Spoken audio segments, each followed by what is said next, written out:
He's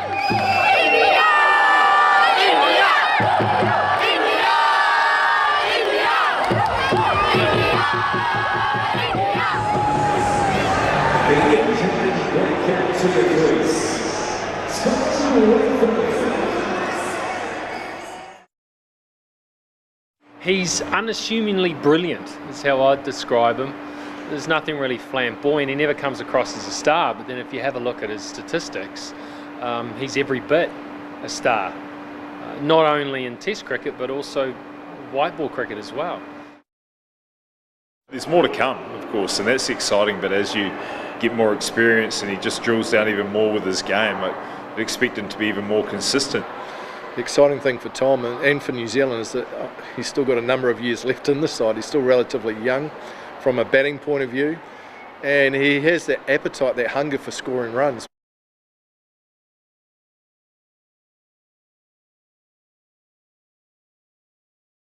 When I first got picked, it was sort of out of the blue. I wasn't really expecting it at all. I'd only played probably 10 list A games for Canterbury, and then getting the call was completely out of the blue. I wasn't expecting to be picked at all.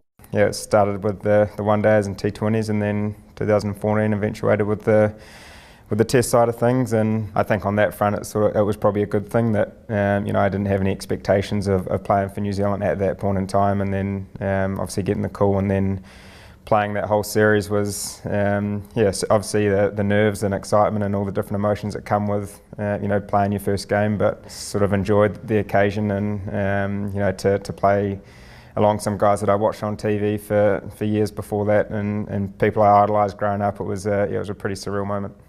As soon as you play for New Zealand, you obviously want to stay there and play as much as you can. And for me, it was probably a case of having a taste and then going back to domestic cricket and probably not necessarily doing that well. I think I probably put the expectation on myself to be a player that I probably wasn't, and you try and be a little bit more expansive or play a few different shots and different times, and there's obviously a lot more pressures that come with playing at an international level, and that's probably the trap I fell into. Whereas when I went back to domestic level, I probably learnt my craft a little bit more in terms of how to bat in different situations, and I guess the good thing for me was I played in many different roles in this side and had to adapt to a few different ways of playing, whether it be at the top of the order or in the middle order. So I think having those experiences throughout my time has probably shaped me to the player I am today.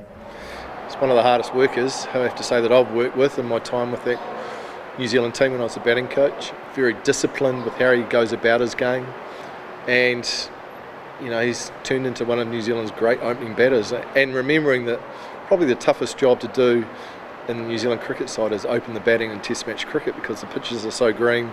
Bowlers generally have a great time, so to be as successful as what he has in that opening slot says a lot about him as an individual and the dedication he's put in around his game.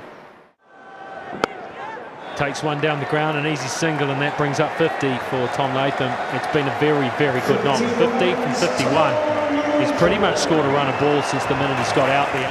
Opening in Test cricket and then playing in the middle order and one day cricket, it's quite refreshing to have a slightly different role, and I think nowadays when you chop and change formats so quickly, it's about trying to adapt as quick as you can, and I probably do lean on those experiences of batting at the top and batting in the middle and being up and down the order a little bit into what situations when I do come out and play in one day cricket. So I think over my career, all those experiences are I guess being able to adapt to situations a little bit more than probably what I was able to at the start of my career. You are chopping changing from format to format pretty quickly, and it's about having the ability to adapt as best you can. I think you probably find guys that adapt quickest are probably the guys that are the best in the world, and the biggest challenge personally for me is probably going from white ball to red ball, where you are in white ball cricket a little bit more freer and a bit more expansive, and then obviously going to Test cricket, it's about playing the long game, and as an opener being disciplined outside off stump, and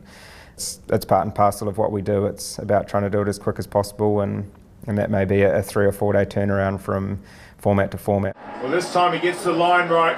Naturally the captain's protecting the areas when Tom Latham has just been hitting him. Gets it across the off stump, gets it wide. Tom, to me, is very dedicated, committed to a style of play. To me, he's very well prepared and he has a very good game plan. I admire it as a left-hander, so his ability outside of stump, and that for a left-hander can be very dangerous. He's really refined that. He's had periods where it's got a little bit away from him, but all in all, when he's disciplined with that, he gets some big runs and really big runs. You see guys that are probably starting more in white ball cricket and playing Test cricket later on. Even though I started that way, I'm probably more, probably the traditional Test match player that flows the other way. So, I do think it's been a good evolution for cricket, the way it's played now. You see the Test Championship, the context that that's put on Test cricket has been really special, and I think the amount of pinnacle events that we've had, certainly in recent years, has certainly, been good for the game as well. If I was naming New Zealand's greatest ever Test match side, he opens the batting, hands down, because of his statistics, what he's churned out, and then you can fight over the others. He's number one. Yeah, obviously he's opened over a number of years in Test match cricket, and that's his prime spot. He's so disciplined at the top. He leaves well. He knows what balls to attack. He's got a good solid defence. So he's really built his game around that Test format. But he's also played nicely in one-day cricket, where he's not only got the job of batting in the middle order, which you have to be adaptable and flexible to the situations that you come in. So that's where his experience is important, but also he's the wicketkeeper as well. So he's effectively an all-rounder in that New Zealand side with the gloves. So, and he's done that so well over a long period of time. He's a good player of spin. So at the upcoming World Cup next year in India, batting in that middle order, he's going to be a key player for New Zealand because he's had success on previous tours to India batting in that middle order in the New Zealand one-day side. One-day cricket's it's a really cool format. It's obviously a little bit longer than the T20 stuff, but when you're in positions to win World Cups or play in World Cups, it's obviously pretty special. And I think with what we've got coming up over the next sort of 12 months with a World Cup not too far away, I think there's going to be a real push at one-day cricket, and I'm sure the guys are really looking forward to probably playing a little bit more of that format over the coming year. So I think with pinnacle events, leading up to them, you obviously play a little bit more of that format, which I think will get the guys ready for that World Cup in a year's time. Tom Latham on 99. Yes, there it is, Tom Latham, his 7th one-day international century, his 2nd against India. Take a bow. What an innings of two halves, second 50 of just 25 balls, no doubt about it. He turboed his way to 100 with that over from Shardul Thakur. Absolutely brilliant, Tom Latham. I think once you reach this level, you've obviously got a good technique, that you've had success at this domestic level. But I think you probably see the top players around the world. When they say bat, for example, they get in their zone and not much can affect them.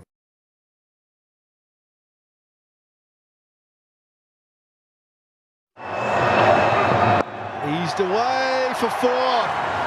New Zealand win in style, their 50th ODI victory over India. We've got a great culture within the group, and for us it's always been about trying to play our role on the side as best as possible, and we certainly know that some days it's not going to be your day, and some days the role that you play isn't going to be the best one suited for you at that time. But for us it's always about trying to put the team before yourself, and having that understanding that some days it will come off and be your day, but other days it won't.